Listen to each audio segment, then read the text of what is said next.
लोकसभा चुनाव से विधानसभा आते आते 80 से 82% ब्राह्मणों ने बीजेपी के लिए वोट किया। ऐसे में अगर वो नहीं तो कौन? क्या एक ओबीसी चेहरा, एक यादव चेहरा अखिलेश यादव, और वो भी एक डायनास्ट यानी वंशवाद के प्रतीक के तौर पर जिन्हें देखा जाता है, उसको लोग ब्राह्मण चुनेंगे? देखिए, मैं एक बात स्पष्ट कर दूं कि श्री अखिलेश यादव, आप इन्हें वंशवाद की उत्पत्ति मत कहिए। अखिलेश यादव जी ने संघर्ष किया है, सांसद रहे हैं, 3 बार सांसद रहे हैं, संघर्ष किया इसी उत्तर प्रदेश की सड़कों पर। जब मायावती जी की सरकार थी, लगातार जेल जाने से लेकर, आंदोलन करने से लेकर और सड़कों पर संघर्ष करने से लेकर हर तरह के काम आदरणीय अखिलेश जी ने किए हैं।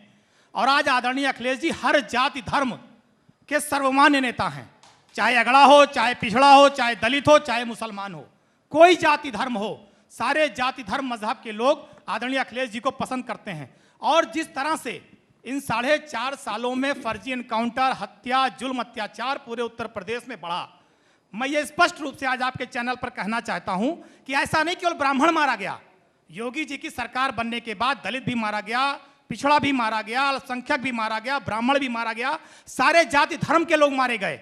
और जिन लोगों का उत्पीड़न हुआ, फर्जी मुकदमे हुए, आज आप एक, मैंने रिपोर्ट पढ़ी थी, आप उत्तर प्रदेश के किसी जेल की रिपोर्ट मंगा लीजिए, उसमें सबसे ज्यादा पिछड़े, दलित और मुसलमानों पर फर्जी मुकदमे लगाकर जेल भेजने का काम योगी आदित्यनाथ जी की सरकार में किया गया।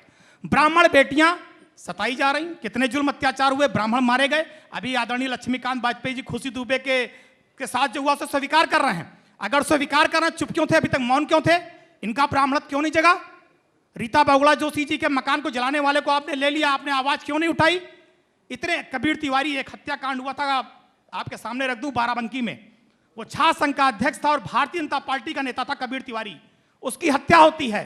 उसके हत्या देने वालों को भारतीय जनता पार्टी के लोगों ने संरक्षण दिया, कोई कार्रवाई नहीं हुई। कबीर तिवारी की बहन, सवाल का जवाब नहीं मिला, आप उससे भाग गए। एक बात बता दूं, सवाल पर तो आइए, मैं आ रहा हूं। अखिलेश यादव क्यों? ब्राह्मण अगर उनसे नाराज भी हैं, तो खुश हैं क्योंकि उनको पता है कि वो अंत में हमें वोट करेंगे। जवाब दे रहा हूं, उसी का जवाब। ब्राह्मण सम्मेलन क्यों कर रहे हैं साहब? कबीर तिवारी की बहन आदरणीय अखिलेश यादव जी से मिलने पार्टी कार्यालय आई थी, क्योंकि उसको इस बात का विश्वास था अगर हमें कोई न्याय मेरे परिवार को दिला पाएगा तो केवल समाजवादी पार्टी और अखिलेश यादव है। आप ये जान लीजिए। और 5 सालों में जहां भी जुल्म अत्याचार हुआ, केवल ब्राह्मणों के दरवाजे पर समाजवादी पार्टी गई है।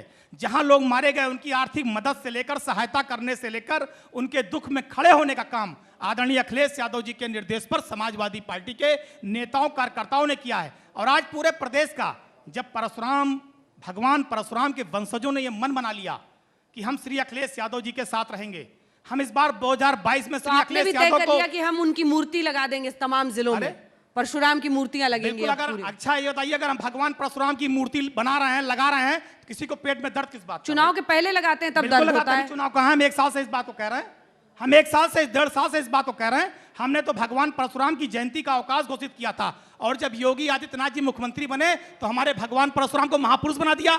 लक्ष्मीकांत वाजपेयी जी बता दें कि भगवान विष्णु के 6वें अवतार भगवान परशुराम भगवान है कि महापुरुष है, यही बता दें। आपके मुख्यमंत्री ने, क्या विपक्ष आपको इस मुद्दे पर निशब्द कर रहा है? लक्ष्मीकांत बिल्कुल नहीं कर रहा है। योगी आदित्यनाथ जी ने भगवान परशुराम, जो भगवान विष्णु के 6वें अवतार हैं, उनको महापुरुष बता करके उनकी जयंती के अवकाश को निरस्त किया। लीजिए, अभी आप बताइए, महापुरुष है या भगवान है? आप हमें जवाब दे दीजिए इस चैनल के माध्यम से। इतना कहना इनका आरोप समझिए सर, ये कह रहे हैं ठाकुर मुख्यमंत्री ने भगवान परशुराम, बिल्कुल गलत, ब्राह्मणों का अपमान कर दिया, छुट्टी रद्द करके। भगवा वेशधारी और सन्यासी कभी एक जाति का नहीं हो सकता, नंबर 1। नंबर 2, जहां तक इनका भगवान परशुराम की मूर्ति लगाने का है, लोहिया की मूर्ति भूल गए, भगवान परशुराम के भगवान परशुराम राजनीतिक आधार पर। सुनिए अपनी बारी में, अपनी बारी में एक मिनट सुनिए। अब भगवान परशुराम जी की मूर्ति नहीं याद आ गई, उस बयान को कहां ले जाएंगे कि अगर मैं कार सेवकों पर गोली नहीं चलवाता तो एक वर्ग मुझको वोट नहीं देता, मुझसे नाराज हो जाता।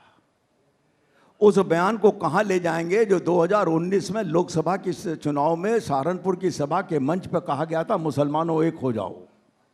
तब परशुराम जी कहां चले गए थे?